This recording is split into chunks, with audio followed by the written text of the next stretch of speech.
Alright, বর্তমানে টলিগঞ্জের দর্শকপ্রিয় সুন্দরী অভিনেত্রীদের মধ্যে অন্যতম ইদিকা পাল। যদিও বর্তমানে এই সুন্দরী তারকা একাধিক চলচ্চিত্রে কাজ করার মাধ্যমে তার দর্শকদের কাছে নজরে এসেছেন। তাই তো বলাই বাহুল্য যে বর্তমানে অবশ্য বাংলাদেশের পাশাপাশি টলিগঞ্জের দর্শকদের কাছে সর্বদাই নজরে থাকছেন এই সুন্দরী তারকা। কেননা সম্প্রতি দুটি ইন্ডাস্ট্রিতে নিয়মিত কাজ করছে টলিগঞ্জের এই বিউটি কুইন। মোরওভার এই তারকাকে অবশ্য আগামী দিনে বহুরূপ চলচ্চিত্র অভিনয় করতে দেখা যাবে। চলচ্চিত্রটিতে অবশ্য সোহমের বিপরীতে অভিনয় করতে দেখা যাবে তাকে। তাই তো বলাই বাহুল্য যে অ্যাট দ্য ফার্স্ট টাইম এই দুই তারকাকে চলচ্চিত্রের পর্দায় একসঙ্গে দেখা যাবে। যাই হোক, সম্প্রতি অবশ্য চলচ্চিত্রটি নতুন একটি পোস্টার প্রকাশ্যে এনেছেন চলচ্চিত্রের নির্মাতা সংশ্লিষ্টরা।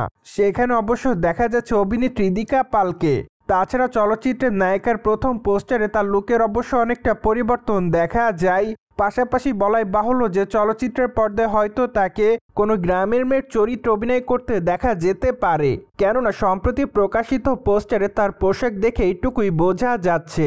পাশাপাশি অবশ্য আরও দেখা যাচ্ছে তিনি অবশ্য সাপসিঁড়ি খেলছে।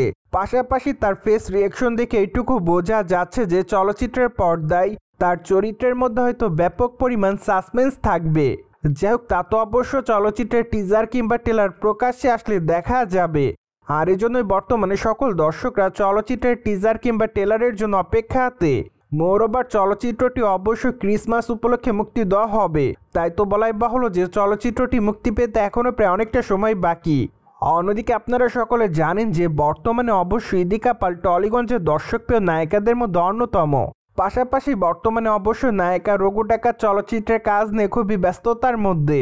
তাই তো বলাই বাহুল্য যে আগামী দিনে তাকে দেবের বিপরীতে অভিনয় করতে দেখা যাবে। যার প্রেক্ষাপটে তাদের এই চলচ্চিত্রটি দেখার জন্য অপেক্ষাতে তাদের সকল দর্শকরা।